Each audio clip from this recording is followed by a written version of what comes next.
guys, so I want to talk with you today about taking the cape off. So there's a lot of us who are walking around, men and women, who are superheroes to ourselves, to our family, to our work, to a lot of different things. We are overextending ourselves to do everything. And whether you're a natural caretaker or whether you're someone who struggles with your own happiness, so you find that in doing things for other people, or maybe you just transition into these unwanted roles where it was just kind of imposed upon you that you were the person that did these things, that you were that go-to for everybody. Whatever that looks like, I want to talk about that today.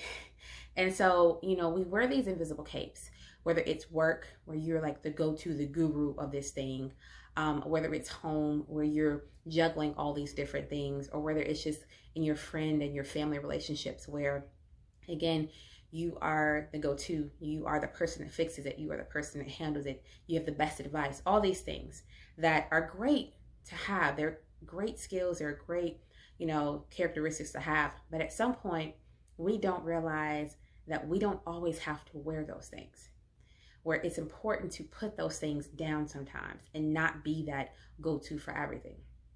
Because you can do it all doesn't mean you need to. Who are you proving that you can balance these different things?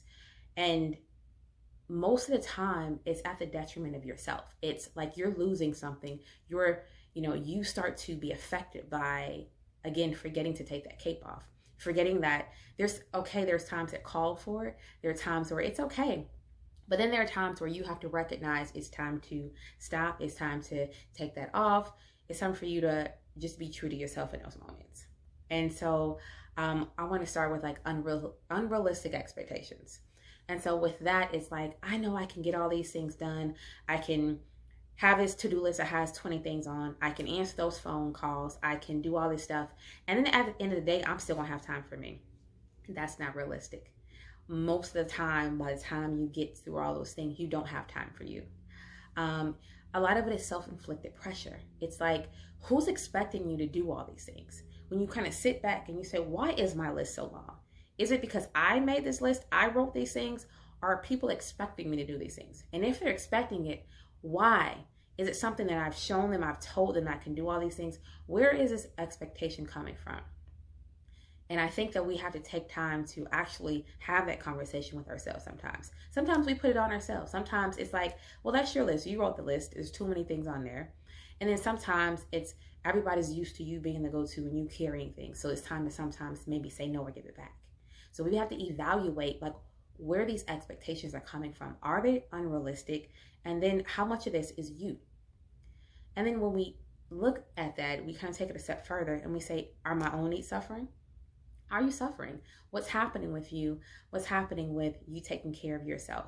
Is my mental health suffering? Is my physical health suffering? So am I feeling symptoms? Am I feeling fatigue, stress, anxiety, mental health? Is my mental health struggling? So am I feeling, hopeless in situations? Am I feeling like things are just never going to end? Am I feeling like things aren't getting better? Do I feel like things just keep going, where you feel like anxiety, pressure? And sometimes it can make you feel depressed. It can make you feel like, why am I doing these things? And so you want to pay attention to, what is it doing for you? What is it doing to you? Self-care is not enough.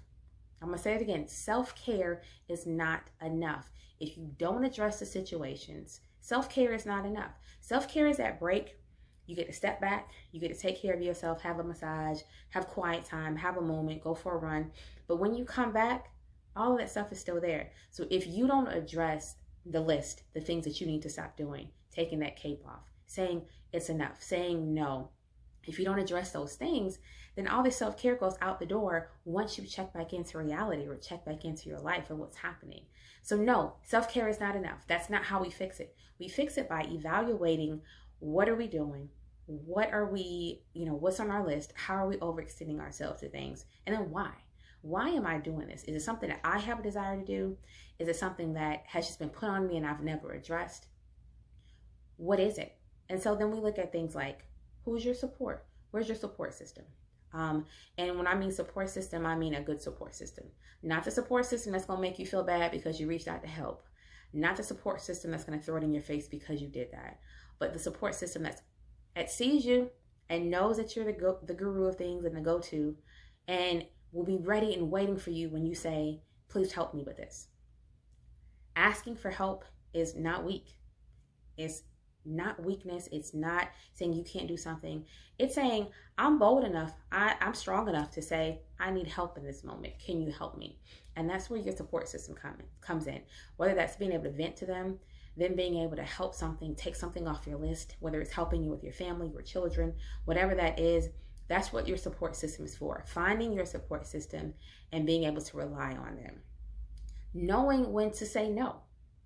A lot of people struggle with saying no. I've met my max. I've got enough on my list. I cannot do it today.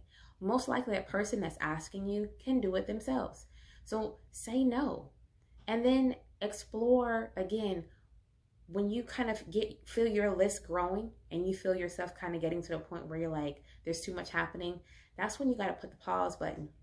Press the pause button, take a step back and say, okay, what's happening in this moment? Where do I need to evaluate what's going on? Do I need to say no? Do I need to take some things off my list? What do I need to do? I think a lot of times we're very reactive on the back end when we are at those levels of too much going on.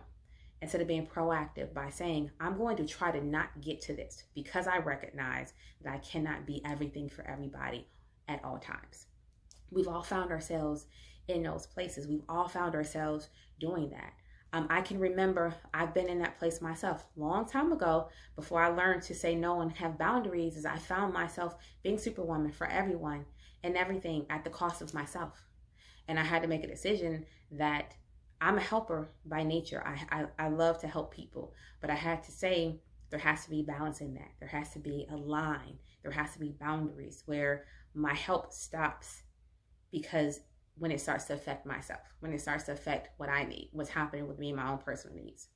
So you guys go, when you get home or when you stop whatever you're doing, take it off. Take those capes off. Learn to, again, it's okay to be skilled and be great at being able to balance and multitask, but don't wear that in such a way, in such an honor, as we wear it sometimes as a badge of honor. Don't wear that in such a way that you're losing yourself, that you are losing who you are, that you're suffering physically and mentally, that you just aren't really living your true life. You're not living for yourself, because all these things, how many of those things on that list are for you? And again, it doesn't mean that we can't help. It doesn't mean we can't be present with others. We can't help them through things. What it means is that you have to have that balance in it, but you have to understand at some point that you have to stop. You have to take a step back and say, in all this and whatever is happening, where am I on this list? Where am I getting what I need? And so again, I'm going to recap of what we can do. We have to look at our support system. We have to know when to say no and pass things off. And then we have to evaluate what's happening. Why are we at this point? What's going on with us that makes us feel like we've got to do all these things? Or maybe we need to, again, shift some things to see what's happening. But there's nothing wrong with being Superwoman, being Superman. But I think that there comes a point where we have to really realize, is it sustainable? And again, the biggest thing is self-care is not the answer. It does not fix it. It puts a Band-Aid on it, but doesn't fix it. So we have to go to changing this narrative, changing the situation, changing what's happening, saying, I can no longer give every part of me every day. So I encourage you to do that, to kind of evaluate what's happening with you. If you need help processing that, reach out to someone. You can reach out to myself or any other therapist that can help walk you through what's happening with you, just walking you through the process. So thanks.